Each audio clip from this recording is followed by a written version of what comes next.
തദ്ദേശ തെരഞ്ഞെടുപ്പ് അടുത്തതോടെ രാഹുൽ മാങ്കൂട്ടത്തിനെതിരെ പുതിയ ക്യാപ്സൂളുമായി വീണ്ടും CPM രംഗത്ത് വന്നിരിക്കുകയാണ്. ഒരു ഫോൺ-ഇൻ റെക്കോർഡ് പുറത്തുവിട്ടാണ് പുതിയ നീക്കം.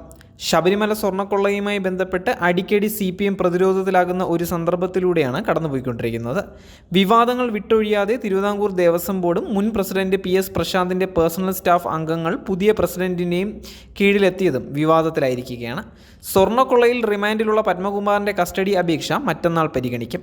പത്മകുമാറിൽ നിന്ന് പല നിർണായക വിവരങ്ങൾ ലഭിക്കുന്നതോടെ കടകംപള്ളി അടക്കം പിടിയിലാകാനുള്ള സാധ്യതയാണ് കാണുന്നത്. ഈ സന്ദർഭത്തിലാണ് പുതിയ ക്യാപ്സ്യൂളുമായി CPM രംഗത്ത് വന്നിരിക്കുന്നത്. ഒരു ഓഡിയോ ക്ലിപ്പ് പുറത്തുവിട്ടുകൊണ്ടാണ് ഇപ്പോൾ CPMൻ്റെ പുതിയ ക്യാപ്സൂൾ വന്നിരിക്കുന്നത്.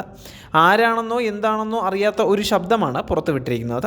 അതേസമയം തെരഞ്ഞെടുപ്പ് അടുത്ത ഈ സന്ദർഭത്തിൽ ഇത്തരം ഒരു ക്യാപ്സ്യൂളിൻ്റെ പിന്നിൽ എന്താണ് എന്ന് എല്ലാവർക്കും മനസ്സിലായിട്ടുമുണ്ട്. നിയമപരമായി മുന്നോട്ട് പോകുമെന്നാണ് രാഹുൽ മാങ്കൂട്ടത്തിൽ പ്രതികരിച്ചിരിക്കുന്നത്. മുഖമില്ലാത്ത, പേരില്ലാത്ത, ഊരില്ലാത്ത ഈ ശബ്ദം തെരഞ്ഞെടുപ്പ് മുന്നിൽ കണ്ട് ശബരിമല മറയ്ക്കാനുള്ള ക്യാപ്സ്യൂളാണ് എന്നുള്ള കാര്യത്തിൽ തർക്കമില്ല.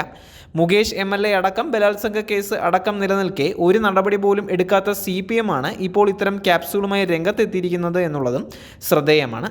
ശബരിമല സ്വർണ്ണക്കൊള്ള കേസിൽ പാർട്ടി വിശ്വസിച്ച് ചുമതല ഏൽപ്പിച്ചവർ പാർട്ടിയോട് നീതി പുലർത്തിയിട്ടില്ല എന്ന് CPM സംസ്ഥാന സെക്രട്ടറി MV ഗോവിന്ദനും വ്യക്തമാക്കുകയാണ്. കുറ്റപത്രം സമർപ്പിച്ച ശേഷം ശക്തമായ നടപടി ഉണ്ടാകുമെന്ന് MV ഗോവിന്ദൻ പറഞ്ഞിരുന്നു. CPM പത്തനംതിട്ട ജില്ലാ കമ്മിറ്റിയിൽ നിലപാട് വ്യക്തമാക്കി സംസാരിക്കുകയായിരുന്നു MV ഗോവിന്ദൻ. പാർട്ടി വിശ്വസിച്ച് ചുമതല ഏൽപ്പിച്ചവർ പാർട്ടിയോട് നീതി പുലർത്തിയില്ല എന്നാണ് MV ഗോവിന്ദൻ പ്രതികരിച്ചത്. N വാസു ഉദ്യോഗസ്ഥനായിരുന്നു, എന്നാൽ പത്മകുമാർ അങ്ങനെയല്ല.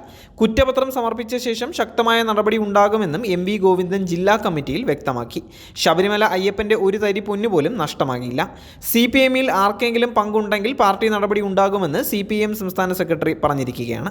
അതേസമയം ശബരിമല സ്വർണ്ണക്കൊള്ള കേസിൽ പ്രതിയായ മുൻ ദേവസ്വം പ്രസിഡന്റും ദേവസ്വം കമ്മീഷണറുമായിരുന്ന N വാസുവിനെ കൈവിലങ്ങണിയിച്ച് കോടതിയിൽ ഹാജരാക്കിയ സംഭവത്തിൽ വിശദീകരണവുമായി പോലീസുകാർ രംഗത്തെത്തി. ബോധപൂർവം ചെയ്തതല്ല എന്നാണ് പോലീസുകാരുടെ വിശദീകരണം. AR ക്യാമ്പിലെ ഒരു SIയും 4 പോലീസുകാരുമാണ് വാസുവിനെ കോടതിയിലേക്ക് കൊണ്ടുപോയത്. പ്രതിയോട് ഒരു കൈയിൽ വിലങ്ങ് ധരിപ്പിക്കുന്ന കാര്യം അറിയിച്ചു. വാസുവിൻ്റെ അനുമതിയോടെയാണ് കൈവിലങ്ങ് ധരിപ്പിച്ചത് എന്നും പോലീസുകാർ പറഞ്ഞു.